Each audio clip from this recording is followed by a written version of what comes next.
Welcome into your Nothing But Net Olympic update. Kane Pittman here in Paris, and the excitement is really high right now for the green and gold. The Opals and Boomers both preparing for quarterfinal matchups against Serbia. And let's start with the Opals because that's where the momentum is right now. This was a miraculous win yesterday against France, the host nation, in a game where their backs were up against the wall the entire 40 minutes. We just caught up with Mariana Tolo at the Olympic Village, and she said that this is an Opals team that has continued to build throughout this tournament. They had the disaster against Nigeria at the start, but she believes that the offense has started to function, and that has come on the back of slowing down the pace, getting into half-court sets, and that's where the physical nature of this team can come to the fore. So whether it's Tolo, Kayla George, Ezi McBegor, and also the physical guards of Sammy Whitcomb, Steph Talbot has been important for this team. So it's all about slowing down the pace because we understand turnovers have been a real thorn for the Opals so far. 26 in game one, 20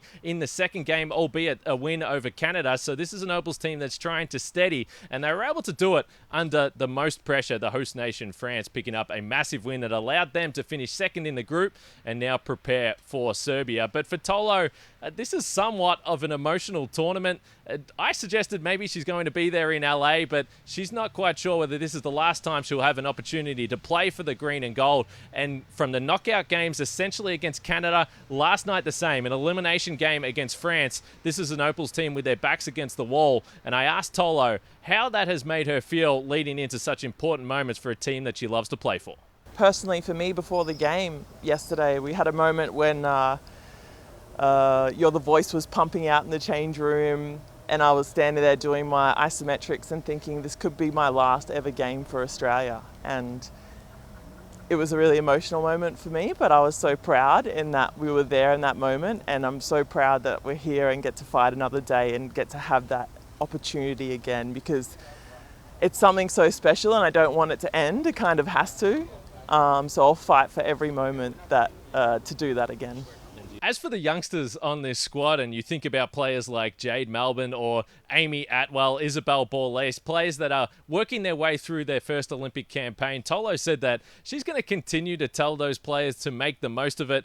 Tolo remembers her first time playing for the Opals many years ago, and she said that it has gone so fast and is just a story that she does not want to end. So the Opals looking to ride the wave. They certainly look like a team that has gathered momentum throughout the Olympics, and now a quarterfinal matchup with Serbia, which is exactly the challenge that is facing the Boomers as well. And you finish the group stage 1 and 2, and that's good enough to finish second in the group. You might not have thought that was likely heading in, but this is another matchup for the Boomers against an NBA MVP. So they've had Shai Gilgeous-Alexander in Canada, SGA finishing runner-up in this year's NBA MVP. Then they had Giannis Antetokounmpo, and now they're going to face Nikola Jokic and Serbia. And Will Magnay and the big man department on this Boomers team are going to have such a great challenge trying to slow down one of the most difficult matchups in the world. Magnay in his first Olympics, I asked him, how are you actually trying to relax and work your way through your minutes coming off the bench when you're coming up some of the best big men